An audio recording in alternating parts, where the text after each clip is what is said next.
अच्छा फयाज चौहान साहब, जब मैं आपका इंट्रोडक्शन करा रहा था तो मुझे मुझे बड़ा तकलीफ हो रही थी, इसलिए मैंने सिर्फ आपका नाम ले लिया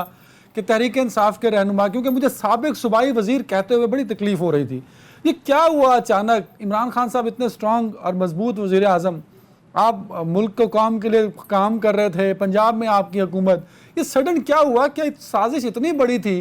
कि आपकी पूरी पार्टी उसके सामने एक रेत की दीवार साबित हुई और आप सब साबिक वजीर आज़म और साबिक सूबाई वजीर हो गए? सर देखें, एक बात तो बड़ी क्लियर है कि रेत का दीवार साबित नहीं हुए। पाकिस्तान का पहला प्राइम मिनिस्टर और पहली हुकूमत है जो करप्शन के इल्ज़ाम में फारिग नहीं हुई, नामूस रसालत का दफा करने के इल्ज़ाम में फारिग हुई, एब्सोल्युटली नॉट कहने की वजह से फारिग हुई, अमेरिका को अड्डे ना देने की वजह से फारिग हुई, अमेरिका की आंखों में आंखें डालने की वजह से फारिग हुई, पाकिस्तान की इज़्ज़त और वक़ार की जंग लड़ने की वजह से फारिग हुई, पाकिस्तान की गैरत और खुददारी का दफा करने की वजह से फारिग हुई, पाकिस्तान की 22 करोड़ पाकिस्तानियों की मुसलमानियत की जंग लड़ने और गैरत मोहम्मदी का दिफा करने की वजह से फारिग हुई। और फारिग होने के बाद पहली हुकूमत है जो अगर 5 या 10% के ऊपर थी जो है पॉपुलैरिटी की, इस वक्त 95% के ऊपर है, तो रेत की दीवार साबित नहीं हुई। बाकी जो आपने सवाल पूछा है उसका सिंपल सा जवाब है, किसदा दो सी किसदा नहीं सी, ये गल्ला हुण करन दिया नहीं, वेले लंघे तोबा वाले राता होके परन दिया नहीं, जो होया ये होना इसी ते होनी रुकिया रुकती नहीं, एक बारी जो शुरू हो जाए गल फिर एवं मुकदी नहीं, कुछ उंज भी रावां औखियां सन, कुछ गल विच गम दा तोक भी सी, कुछ शहर के लोग भी जालिम सन, कुछ सन मरन दा शौक भी सी। बात ये है सानू मरन दा शौक ये सी कि असी भाई जी असी बैरूनी हमने बैरूनी ताकतों की आंखों में आंखें डाल के बात की। हमें मरने का शौक ये था कि हमने पूरी दुनिया के सामने नामूस रसालत की बात की। हमें मरने का शौक ये था कि हमने पाकिस्तान को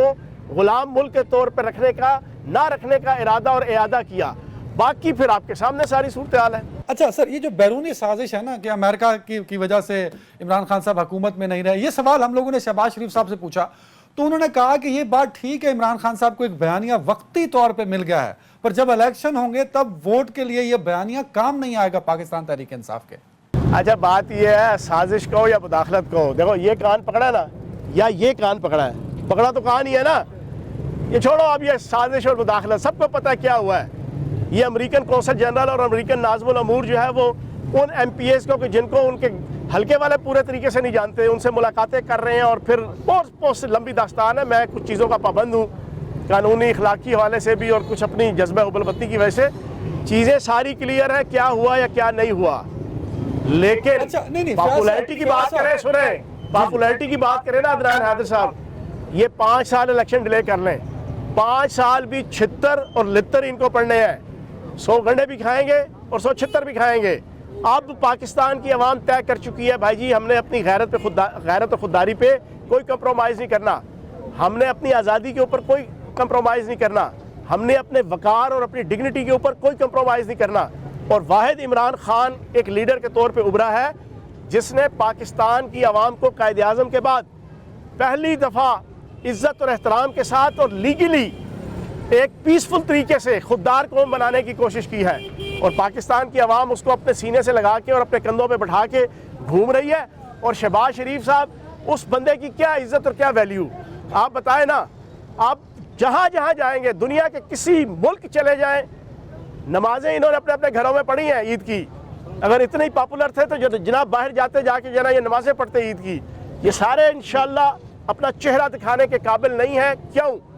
इन्होंने नामूस रसालत की जंग लड़ने वाले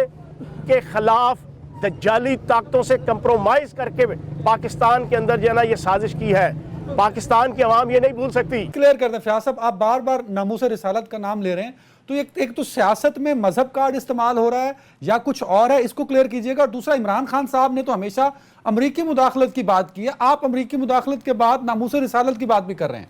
मैं बताता हूँ आपको, बड़ी कैटेगोरिकल बात है। आप मुझे बताएं, गेर्ट विल्डर्स हॉलैंड का सियासतदान है, एक पॉलिटिकल पार्टी का सरबराह है और वो कुत्ता और खबीस शख्स है कि जिसने नबी पाक सल्लल्लाहु अलैहि वसल्लम के गुस्ताखाना खाकों का ऐलान किया था। उसने इमरान खान साहब के उतरने के फ़ौरन बाद ट्वीट किया, फ़ौरन बाद उसने कहा मुझे खुशी है कि इमरान खान जैसा शख्स अब जो है वो पाकिस्तान के प्राइम मिनिस्टर हाउस का हिस्सा नहीं रहा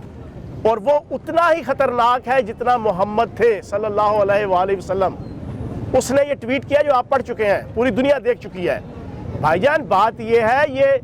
do more, no more, absolutely not, अड्डे ना देना, ये तो एक वजह थी। असल वजह ये थी कि जिस शख्स ने हर तकरीर के अंदर 20 दफ़ा रियासत मदीना का नाम लेना, 20 दफ़ा कुरानी आयात का तज़किरा करना, 20 दफ़ा नबी पाक सल्लल्लाहु अलैहि वसल्लम का तज़किरा करना, 20 दफ़ा इस्लाम का और दीन का तज़किरा करना, चाहे अमल में वो मेरी तरह कुछ नहीं है, चाहे वो हम सब की तरह गुनहगार है, खताकार है, जो आप उसको लफ्ज़ कह दें, लेकिन उसने एक मुसलमान लीडर की हैसियत से अक़वाम मुत्तहिदा के अंदर 74 साल की हिस्ट्री में पहली दफ़ा इस्लामोफोबिया के ख़िलाफ़ करारदाद मंजूर और फिर एक दिन तय करवाया और दुनिया को मजबूर किया कि ये हर दूसरे दिन, हर चौथे दिन यूरोप और अमेरिका के लोग, कोई कुत्ती नस्ल के लोग खड़े हो जाते थे और नबी पाक सल्लल्लाहु अलैहि वसल्लम के ऊपर जो है वो जनाब हर्जा सराई करते थे। उसके ख़िलाफ़ उसने एक सॉलिड आवाज़ बना। बुनियादी वजह यह थी, यूरोप और अमेरिका और मगरबी ताकतों को नज़र आया कि इस फ़र्द के अंदर एक करंट है, इस लीडरशिप के अंदर एक करंट है, अगर इसको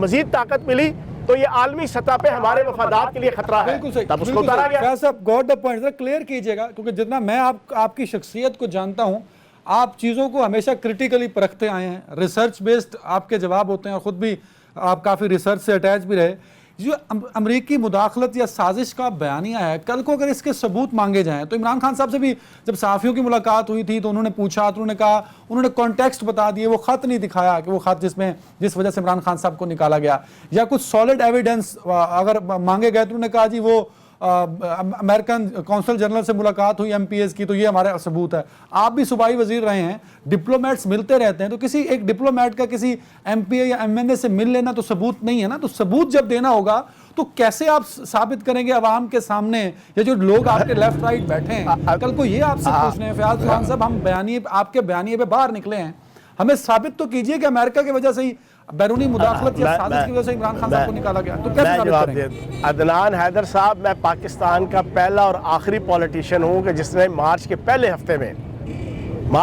हफ्ते में मेरी फेसबुक और मेरे ट्विटर और मेरे इंस्टाग्राम पे मेरी पोस्ट मौजूद है।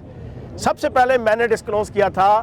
कि अमेरिकन CIA और बैरूनी ताकतें, इंडियन रॉ, मोसाद, ये सारे मिलके इमरान खान साहब के ख़िलाफ़ और हमारी हुकूमत के ख़िलाफ़ ये कैंपेन चला रहे हैं। फिर मैंने NED, मैंने एक इनकी ऑफशूट है अमेरिकन CIA की, एक NGO है, उसका मैंने एक डॉक्यूमेंट जो है ना वो डिस्क्लोज़ किया था, प्रॉपर अपने सोशल मीडिया जनाब अकाउंट्स के ज़रिए से मौजूद है, आप दिखा दीजिएगा पाकिस्तान की आवाम को। उसमें उन्होंने क्लियर कट लिखा, उसके हेड ने वाशिंगटन में जनाब अपना ख़त भेजा पाकिस्तान से, उसने कहा कि हमने तकरीबन कोई 80 मिलियन डॉलर जो है वो पाकिस्तान के अंदर अक्टूबर के महीने से लेके और फिर जना 2021 में हमने पाकिस्तान के पॉलिटिशियंस और मीडिया में तकसीम किया, और पॉलिटिशियंस में उसने नाम लिखे, उसने कहा बिलावल जरदारी, शाहिद खकान अब्बासी, शीरी रहमान और जनाब सारों की जनाब उसने डिटेल लिखी, और उसने कहा कि इनसे हमने जो मुलाकातें की हैं वो अमेरिकन मफादात के तहत अगले इलेक्शन होने में और पाकिस्तान के सियासी सेटअप होने के लिए ये सारे लगाए गए हैं। ये तो वो चीज़ है कि उस जुल्म को सब ने देख लिया जो तुमने सरे बाजार किया, उस जोर को दुनिया क्या जाने तो जो तुमने पसे दीवार किया।